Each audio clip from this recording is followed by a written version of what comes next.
the problem is that if you start to get respiratory depression with it, you have to turn everything off. So now the patient wakes up because you stop the propofol. Now, if you're a fast, proficient private practice provider, that doesn't tend to be much of a problem because your procedures are over with rather quickly. If you're working with residents, no, it's slow. And so doing one pump, one syringe isn't something that I let the residents do. We do 2 separate infusions. Because now I can stop the REMI if I want, let the respiratory rate increase, and then turn the REMI back on. I can, if I think that I have the patient too deep, I can shut the REMI fentanyl off, or I can shut the propofol off. Now, you have to really, and I've been burned by the residents multiple times. One day, I'm saying, why the hell is this patient like staring at me?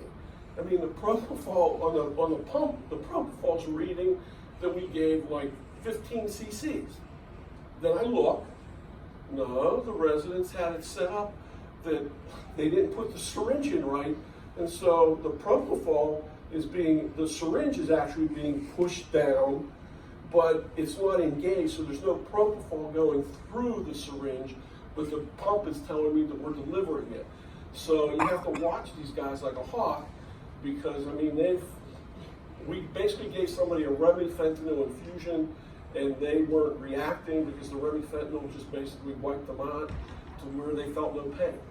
But you have to be cognizant of what the heck you're doing with these pumps, or you can get into a bind. But if I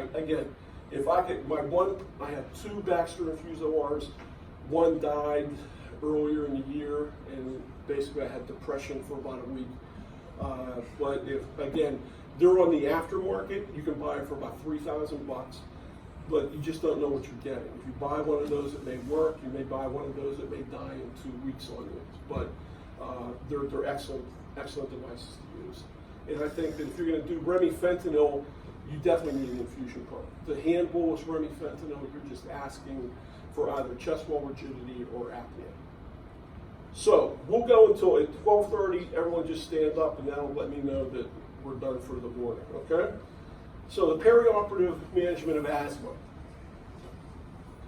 Worldwide, asthma certainly is a problem. I mean, look at this. You have 300 million patients that have asthma, and it accounts for almost 250,000 deaths each year. In the United States, 17 million of us have asthma, and you get about 20% of the adults and 15% of children suffer from this disorder. It occurs more frequently in affluent populations.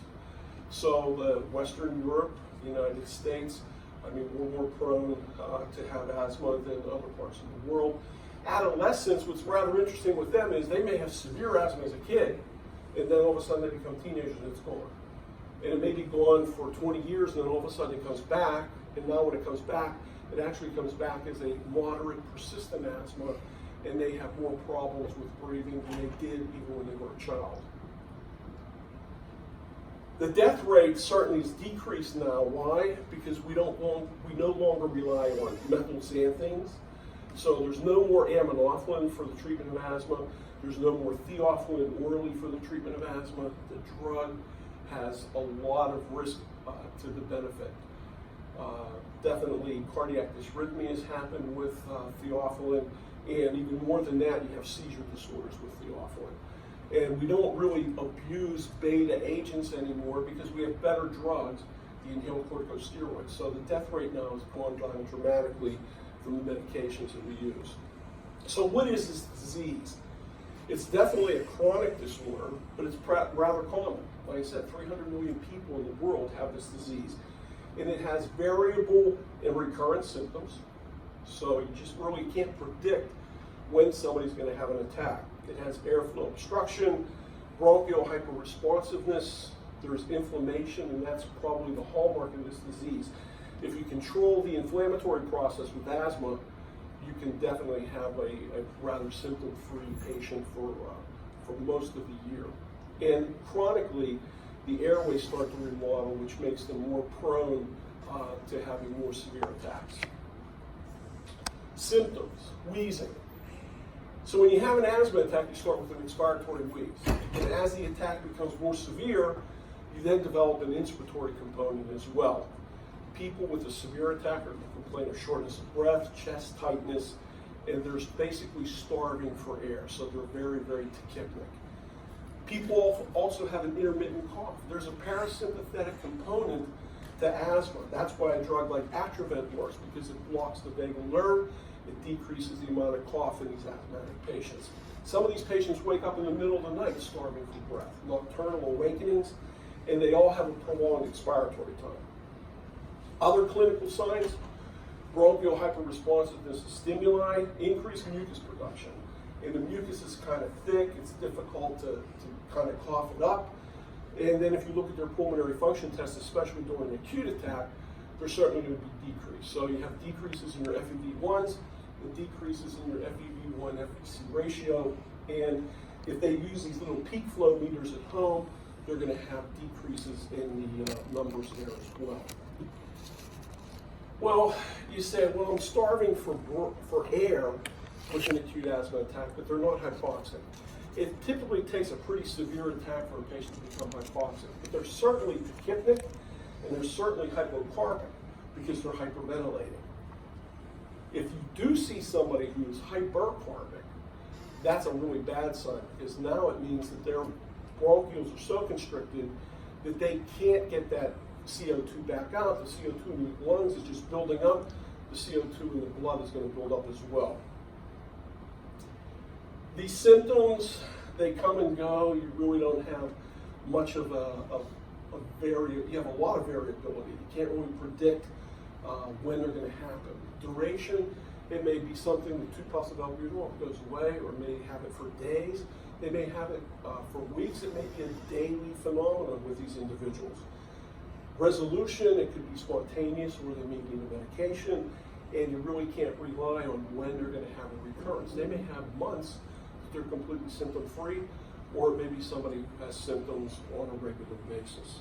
Now, perioperatively, what do we do with these individuals? Well, if they're well controlled, the risk of you having an intraoperative bronchospasm is going to be very low.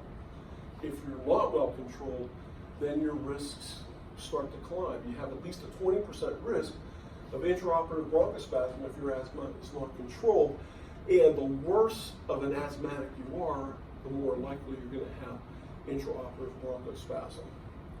Now, what are some of the risks? You have comorbidities associated with these patients. Obesity can be a problem.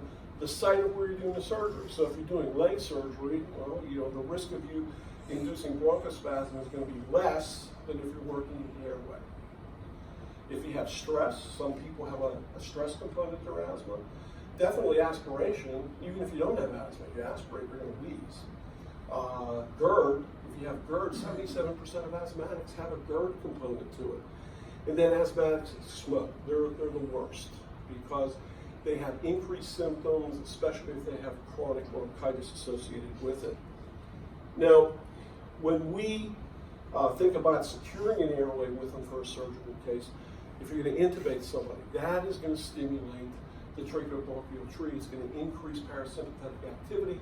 That parasympathetic activity is going to then cause bronchospasm. So you need to find a way to blunt that response if you're going to do airway manipulation.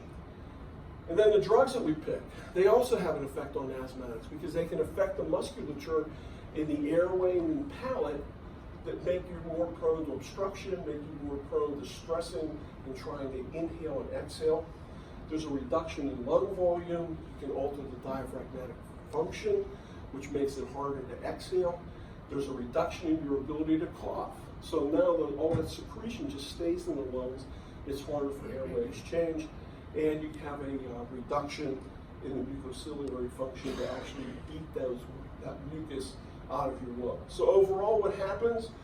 You're going to see increased mucus plugging, increased wheezing, and now with a rather severe attack, you will see hypoxia, and you're going to see atelectasis in the lungs as well. And the greatest risk for bronchospasm intraoperatively is going to be patients that have a high degree of bronchial hyperactivity. So maybe they're not on the right drug, or they're on the right drug, but they refuse to use it. There's an inadequate control, the same thing. they're not applying the medications the way they should be. And then long term, if they're a chronic asthmatic, their airway caliber has become dramatically decreased. And so now a bit of bronchospasm is going to make the exchange of oxygen and carbon dioxide even more difficult. So when do we see these people? Well, you never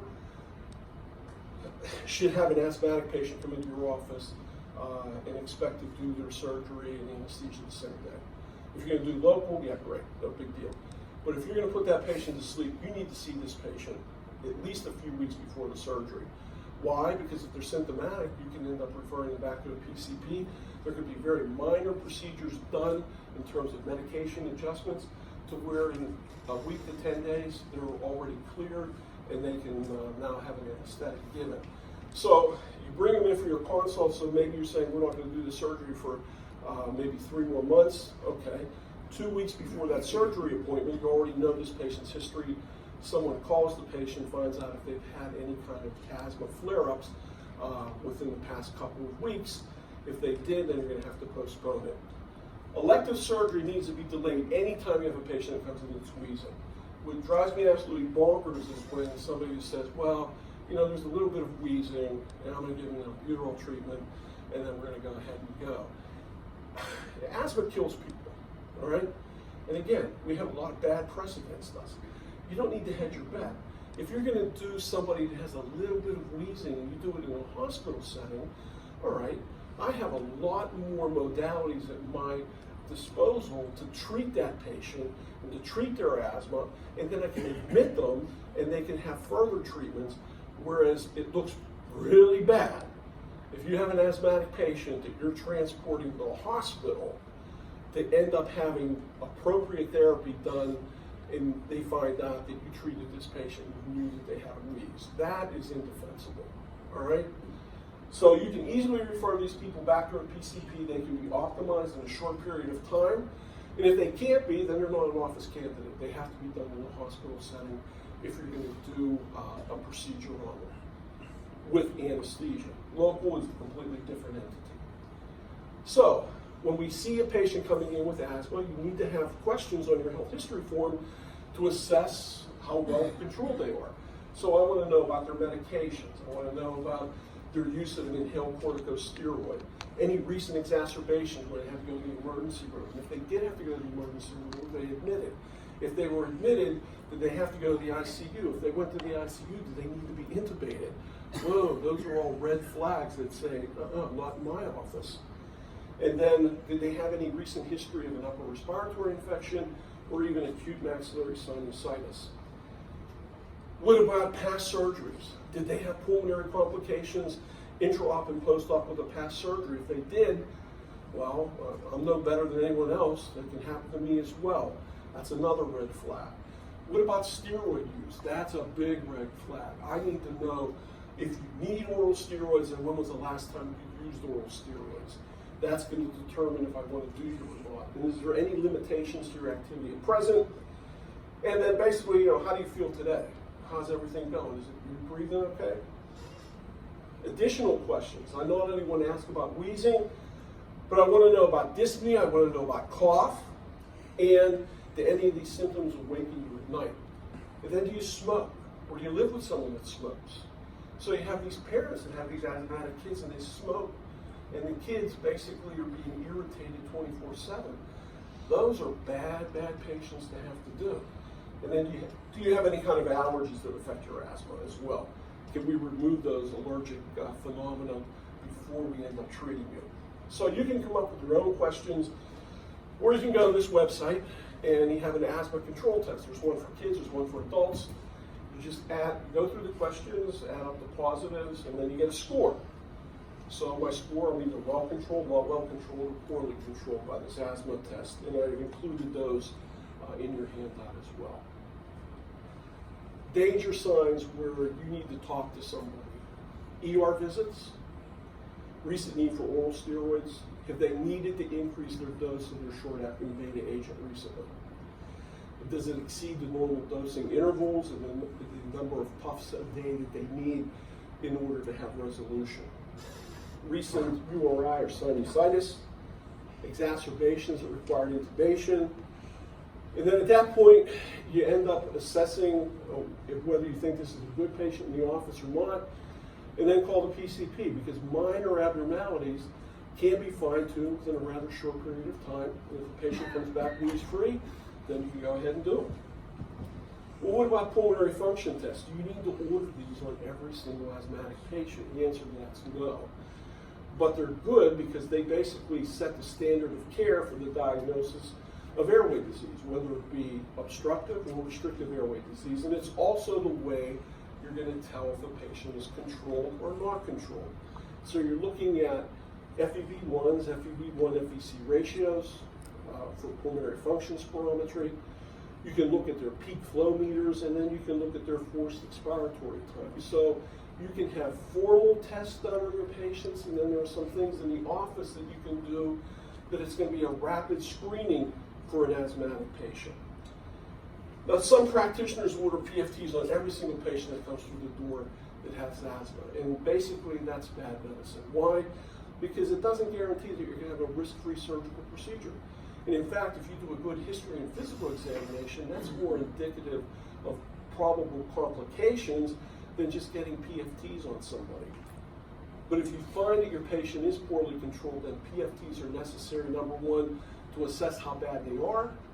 They get fine-tuned, they get a follow-up PFT to see how well they've responded. So spirometry, an FEV1, the amount of air you expel in 1 second, okay?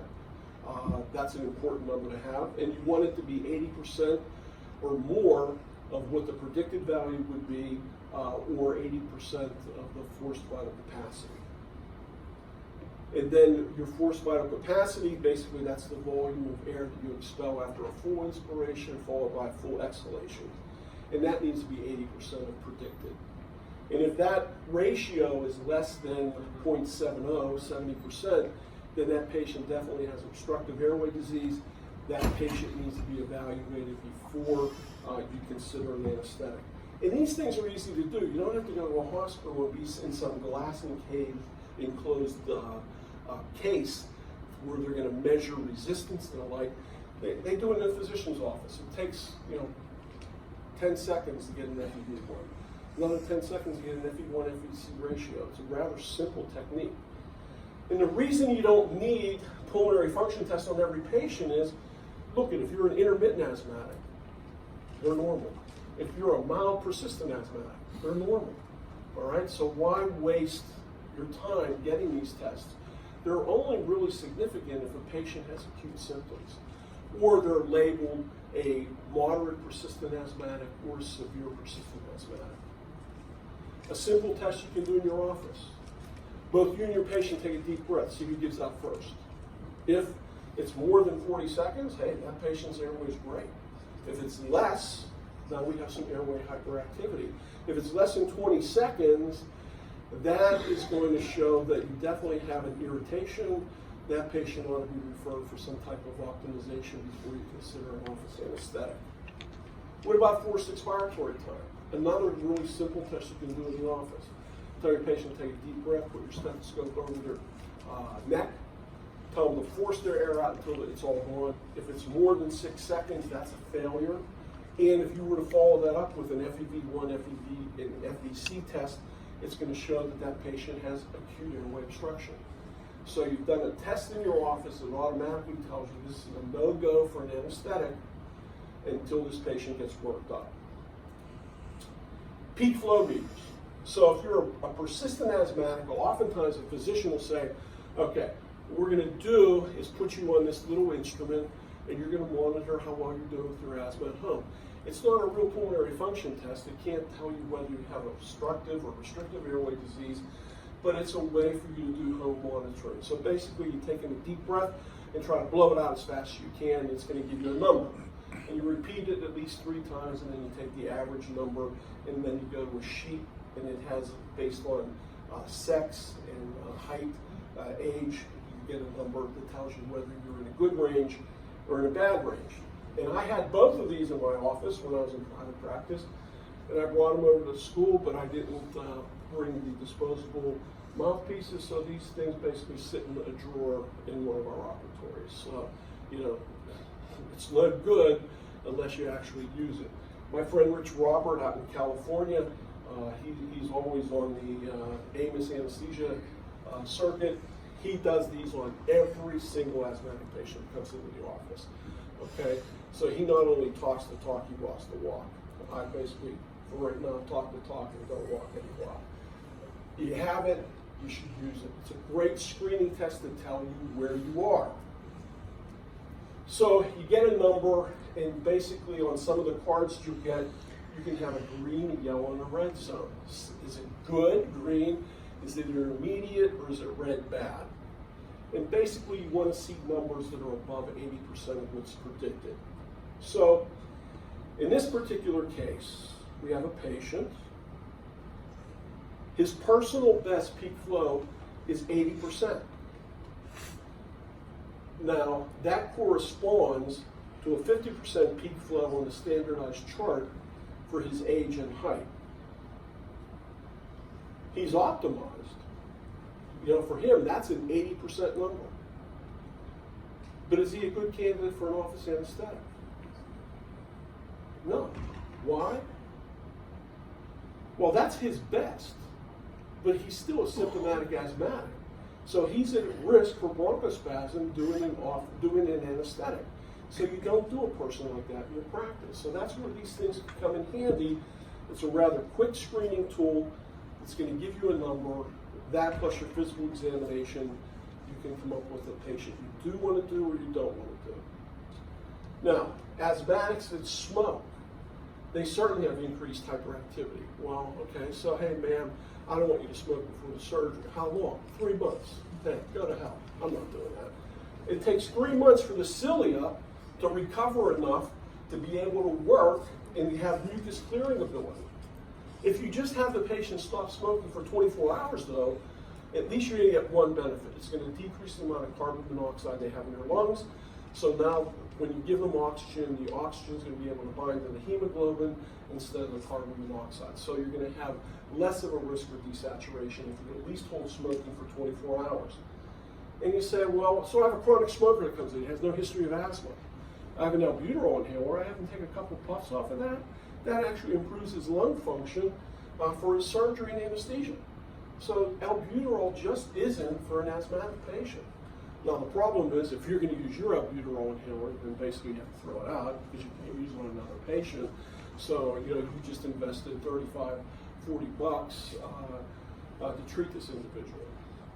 So let's look at a few patients and assess, are they a good candidate to do in the office or not? So these are people that you're going to have come in, you're going to work them up. So I have somebody that comes in that says, do you have asthma? Yes, I do. Do you have any presenting symptoms? No. I haven't used my inhaler in months. They tell you that their doctor told them I have exercise-induced asthma. All right. So for the past 6 months, they've been wheeze-free, no symptoms at all. They're an intermittent asthmatic. Now, intermittent asthmatics also include patients that have exercise-induced asthma, and it also includes some people that have a specific allergic triggered asthma. So if somebody's allergic to cats and they go into somebody's house that has a cat and they start wheezing and they use their inhaler for a few doses, and then when they leave that environment, the wheezing goes away, that's still considered to be an intermittent asthmatic. So with an intermittent asthmatic, if I were to get spirometry on them, it would be completely normal. If I do an asthma control test on them with this type of history, it's going to show that they're very well controlled. So can I go to surgery with them? Yeah. Basically, I don't need to do anything on them, proceed with surgery and anesthesia, but if you have asthma and you have an albuterol inhaler, why not use it preoperatively? It improves lung function, all right? You can't really treat bronchospasm in your office that well. There are limitations. So pre-treatment with their albuterol inhaler, and they should be good to go. What about this patient? So now I have a patient that says, yes, I have asthma, and they tell you, I have this inhaler, and it's a combination drug inhaler. It's an inhaled corticosteroid and a long-acting beta agent. They tell you there's no symptoms right now, they've had no acute exacerbations within the past 3 months. If I were to do spirometry on them, it would be normal. If I do an asthma control test on them, it's going to show me that the patient's well controlled. So I have a well-controlled, mildly persistent asthmatic. What can I do with them? I'm going to take them to surgery as well too. Tell them to continue using their inhaler, so that inhaler is typically used twice a day. If you know that there are certain risk factors that trigger their asthma, if you can have it removed from their environment, no smoking, no allergens to dogs, cats, we can go ahead and do an open airway technique. There's no other preoperative treatment that needs to be done except give them their short-acting beta agent 15 to 20 minutes before the surgery, and I don't need to take any PFTs. We're good to go. So in this case, so now I have somebody that comes in and they say, yes, I have asthma and I just have this albuterol inhaler, but you know what, man, I'm wheezing, okay? And I've had changes over the past 3 months. If you do an asthma control test on them, it's going to show that they're not well controlled. If I took them for spirometry, it would show me that they definitely have a decrease in their FEV1. What am I going to do with that patient? Well, the problem is that patient is being treated as if they were an intermittent asthmatic, when indeed they're a persistent asthmatic. So you have to refer that patient back to their physician because now their asthma's changed. Short-acting beta agents are not treatment, they're for rescue only. So this patient needs to be sent back to their physician. They're going to start them on some type of inhaled corticosteroid or a combination inhaler. And after a couple weeks, that patient should be ready to go. They're probably going to be wheeze-free. So what do I do with that individual? The physician's going to put them on this medication. Now, if for some reason this is a procedure that has to be done in a short period of time, what the physician can also do is put them on a short dose of oral steroids. So if you put this patient on oral steroids for at least 5 days preoperatively, that's going to decrease the amount of time for optimization. And now you can go ahead, if they're wheeze-free, do them in the office. Again, just using your short-acting beta agent as a preoperative treatment.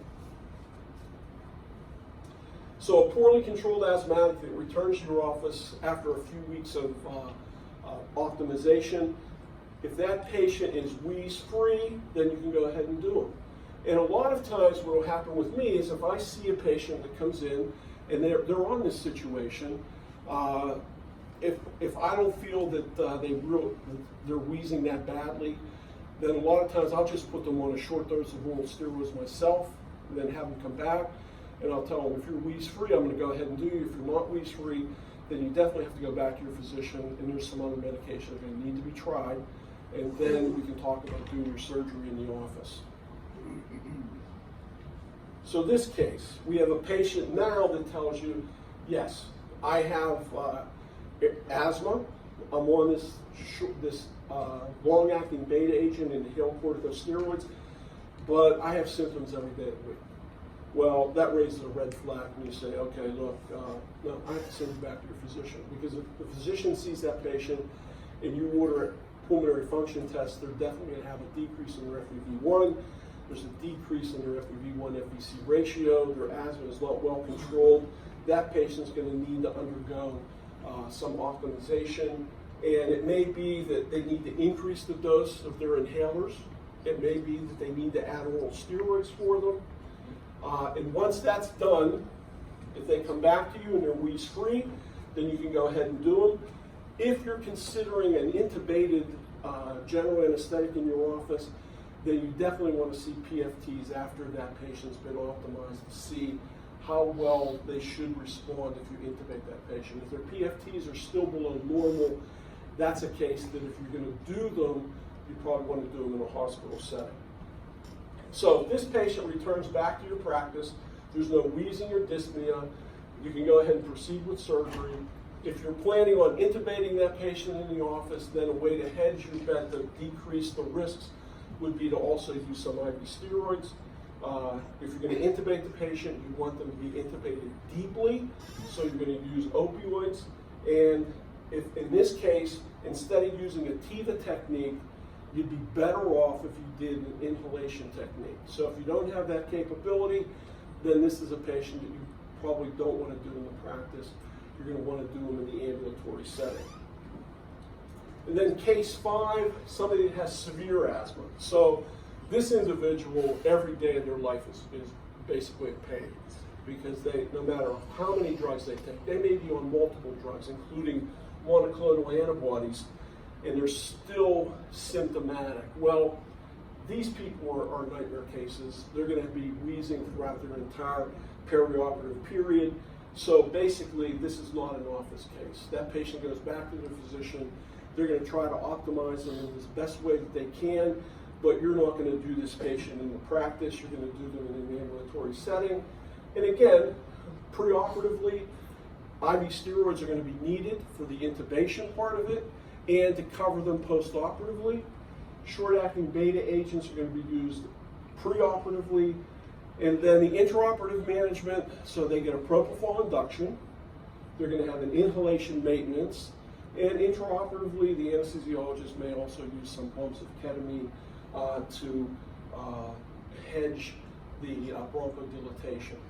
But I had a friend of mine that he said, you know, ketamine's my albuterol for asthmatic patients. You know, that's goofy. You know, if you look in the literature, ketamine, can it be used for an asthma attack? Yeah, it can. It has some bronchodilation, but it certainly is nowhere near the top 3, okay? Albuterol, albuterol, albuterol, albuterol, albuterol is used long before you even consider epinephrine, and ketamine is after propofol. So it's down the list. That is not to replace albuterol. It does not have the same bronchodilatory effect as albuterol does. So if I have an intermittent, controlled, persistent asthmatic, office surgery can be done on them as long as there's no wheeze, cough. You continue all your asthma medications. And then what about this long-acting beta agent? Long-acting beta agents are never used as a solo treatment for asthma because there's an increased risk of death with their use. So you say, hey, listen, you told me I need to use a short-acting beta agent as well on all these patients, and my patient just took this inhaler. So what you want to do with those individuals is, when they first wake up in the morning, before they get to your office, they need to use that inhaler. Now they come back to your office an hour or 2 hours later, you still treat them with a short-acting beta agent because that is going to help pre-treat that lung for your procedure. And sometimes you need to use a nebulizer treatment, especially if you're talking about a kid. If you're going to do kids that have asthma, then handheld nebulizers are certainly something that you want to employ in your offices. So, we're going to use this albuterol inhaler. Well, how are we going to use it? If you ask an asthmatic to take a puff off of their inhaler, you're going to be surprised at how ineffective it is. Very few of these patients use their inhalers correctly.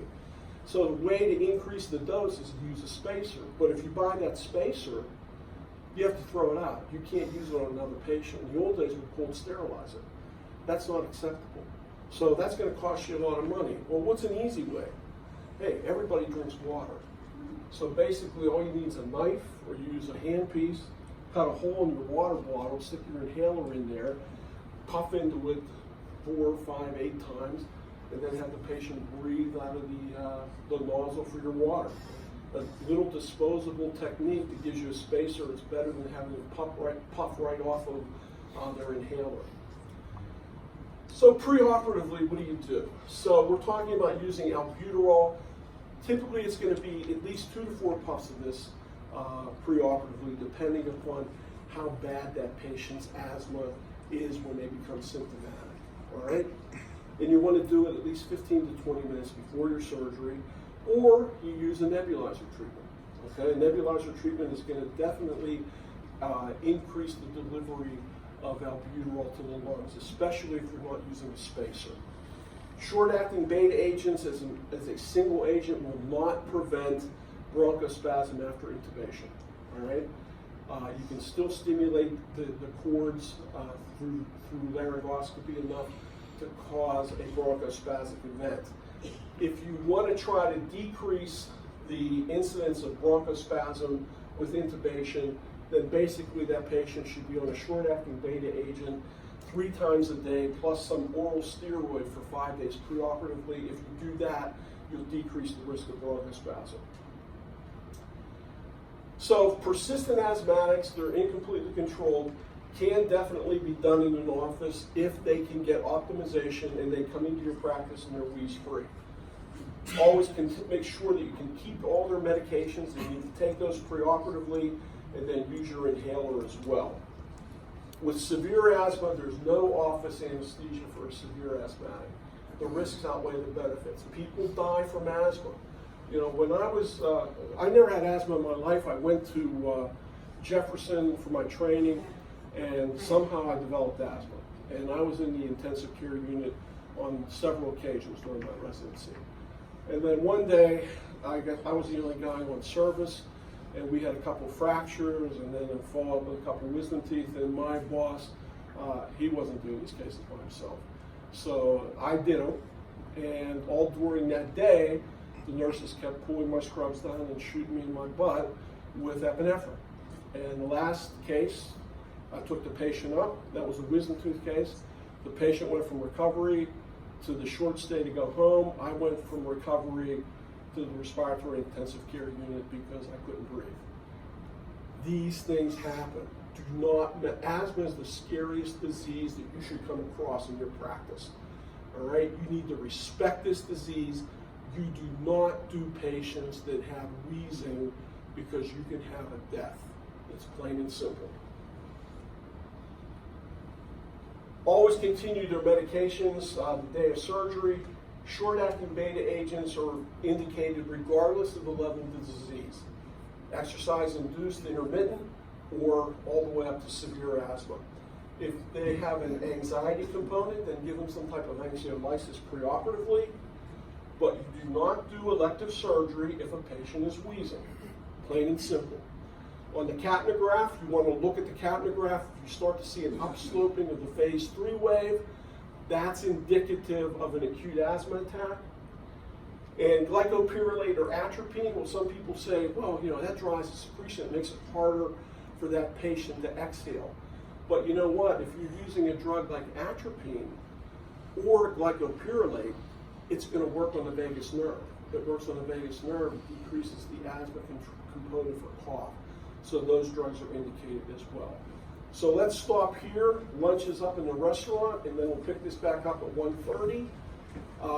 Your certificates will be either out there now or after lunch. Remember, everybody has a name on there. Pick up the one that belongs to you, okay?